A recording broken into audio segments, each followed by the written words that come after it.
There's this rule in the house that I can't go to the grocery store by myself because, well, I can't be trusted to go to the grocery store by myself.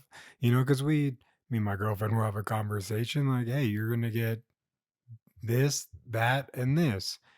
I always get those things.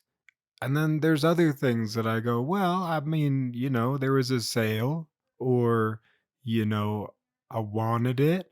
But this time, I've been trying to prove myself and say that I can go to the grocery store by myself. And so we got a whole list together. I'm going to stick to the list. I was very proud of myself. I went overboard, and not like overboard in the sense where like I went over the list, but I went overboard in the sense of like I stuck to the list so much. I I was so excited. I'm like, I'm going to nail this. She asked for like fruits and vegetables. I got real fruits and vegetables. Usually I go up to like the cut up section because it's already done. And you just go ta-da. But I was like, you know what? I'm gonna be so conscientious of what I'm doing. I'm gonna buy real fruit and vegetables. And I was so excited to get a fruit because I was gonna eat that fruit. So I got a cantaloupe, right? Because I mean, those things are just rad. But I got an actual cantaloupe. I haven't had an actual cantaloupe in so long, other than like the pre-cut up stuff. I was looking at it just a moment ago and I was thinking like, how do I how do I cut that? You ever just wander in the like fruits and vegetables section in the grocery store and just it looks awesome, but you go, how do you how do you get in there?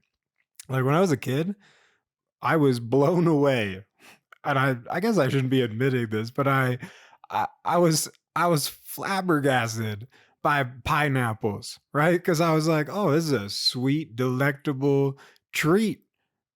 And then when I was asked to go find it in the grocery store, I couldn't find that thing to save my life. Who would have thought it was covered in a shell with a tea leaf on top of it?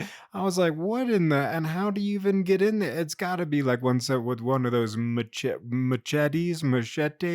I was all wrong. With when you I had that one time, it was a coconut dough, and they had a machete, and they just chopped it right in half and then poured drinks in it and gave it to you. I was like, "Well, that's a cool way to drink stuff." I mean, impractical, you can't just bring a machete, am I saying that right? Everywhere you go and just chop your drink. I'm even laughing because imagine just walking up and being like, "Oh, it'd be a cool way to drink that drink. Just pull out a coconut and a machete and watch ah." You probably couldn't do that anywhere you went. But I'm serious. Sometimes I just steer away from some of the fruits and vegetables. So I'm like, how do you even I don't even know where to begin with how to cut this.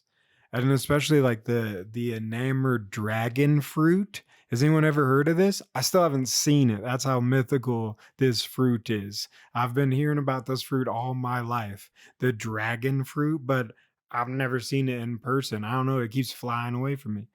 But I would, it's got like horns and things on it or something like that. I don't know. I think I'm just making up a fruit or something like that. But could you imagine? Like I'm just like at a like store, like looking like, whoa, what is it? Dude, that's an orange. Oh yeah, I knew that. That was sometimes now apples are like changing colors because there's all these like different flavors. Everything has a different like flavor now. There's 18 different milks, 10 different kinds of apples, and still only one banana. I'm sure I'm going to be wrong about that, but we're yeah, so I nailed the grocery store trip, but now I have no idea how to get in to the fruit. When I was a kid, I really thought that I was just gonna get like I had learned how to cook three things, and by cook I mean not cook at all. The three things I could make were spaghetti, peanut butter toasted sandwich, which I got from a movie, right? Like I saw this, and it's really just a peanut butter and jelly sandwich, and then you toast the bread. It's delicious. It's delightful. I don't know who thought that up, but that creation, good job. and breakfast. That was about it. And my girlfriend hates breakfast. So I was already 2 and 0. And you really can't count that middle thing cooking.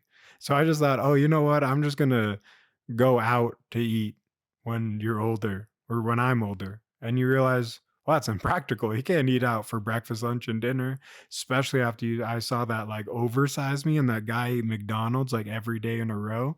Although I wasn't really planning on eating McDonald's every day, or that was a little aggressive. But I thought, well, okay, well, that's I guess not that's not an option for me either. So but I heard of the mythical diners. Have you guys ever heard of these things? I I know what you guys are thinking. Where the moment I said diner, all of you are like, "Is he talking about Denny's and IHOP?" No, I'm not. I was bamboozled too. When I was growing up, I thought like I was tricked. You always used to see those commercials of like diners. You walk in and you can smell the pie. I guess it was like fresh made. They always had pie. I don't know if that's like a staple of diners, but they always had pie, and you sit in a little booth, yeah, and that was cool to say, like, "Oh no, I'll have a booth," right? And you'd get, and anything was open. You could have breakfast, lunch, or dinner at any hour, at any time. And the people and the atmosphere was super nice, and you're going, "Oh my goodness, I'll just eat there all the time," because you always have something different. I won't have to worry about cooking. They seem nice.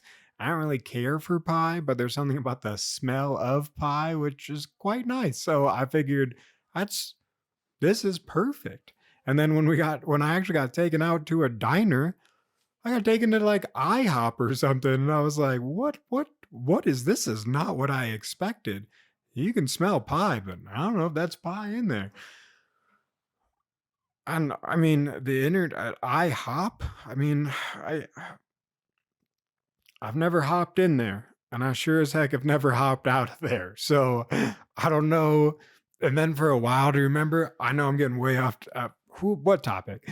But you remember when they changed from IHOP to IHOB when they switched from the International House of Pancakes to the International House of Burgers? I swear this is a real thing. It was a couple years ago, and I nobody believed me. I was walking. I was so impressed. I was like, oh, they're getting rid of their International House of Pancakes.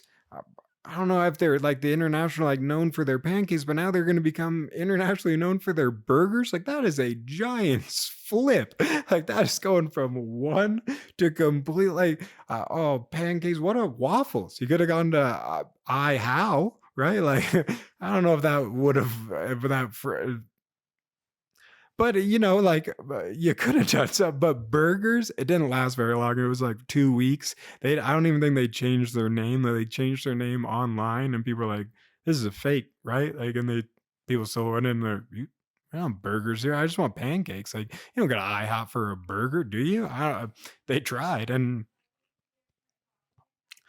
I think they went back to making pancakes. Last time I checked, I don't know. I've never been to IHOP. They started closing all over the place, and then they started to become real obscure.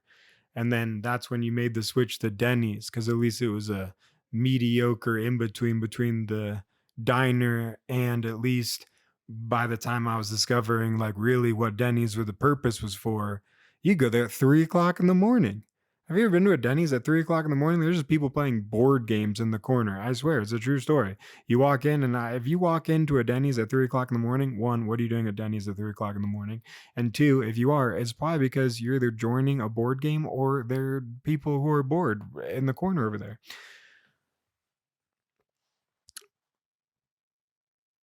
Not only that, with this whole diner experience, which, wasn't really an experience at all. However, there was this one time a couple years ago where I did find a diner because now the only where they are is like the middle of nowhere. Like if you want to find like an old school diner, right? Like you just have to drive until there's nothing around for hundreds of miles, and then there'll be a sign for a diner. I mean, literally, that's all that like we were. I don't know where we were exactly, and that's how you find a diner. You don't know where you are, and there's nothing around you, but you see this mythical sign that says "Diner, authentic, come enjoy." I don't know if it says those words, but something along those lines. And we went in there, And I was super excited. I got all jazzed. I'm like, "Oh, diner, this is a real experience. I'm gonna hop in there. I'm telling you that right now." And I did. I was so excited. I ran in there, sat down at a booth. I'm telling you, I don't know. But then, the ambiance wore off real quick. The ambiance wore off real quick when I soon realized that the diner from the '50s that I had so dreamed to be had really been a diner that had been there since maybe even before the '50s. I mean, this place was rough. Like, I was sitting there and my girlfriend came and sat down, and I was realizing, like, wow, there's a weird breeze coming through here. That's because on all the windows, there's no glass. There's just windowless. And I'm going, well, oh wait, the outside is coming inside, which, sometimes isn't horrible, except in the middle of nowhere, b- bugs and things of that nature. And all of a sudden you start noticing, wait a minute, this place is filled with bugs and, well, the outside. And you start looking at the menu, and of course the person comes over, very nice. You could smell pie. So there were hints of a good sign. But then you're like, but the outside is inside, and I wanted to be inside enjoying a meal where the outside couldn't get my inside, right? So we had to boogie on out of there, because you can't. I mean, no windows. I mean, there's a few times you invite the outside to the inside. And the only time I can think of relative right now are the holidays. And that's where we bring everything outside, and we bring everything we like and we put it outside. Yeah, that could make a lot of sense. Well, anyways, that with that, I should probably go learn how to cut this cantaloupe. So, thank you guys so much for hanging out. We'll catch you guys on the next one. Until next time, bye.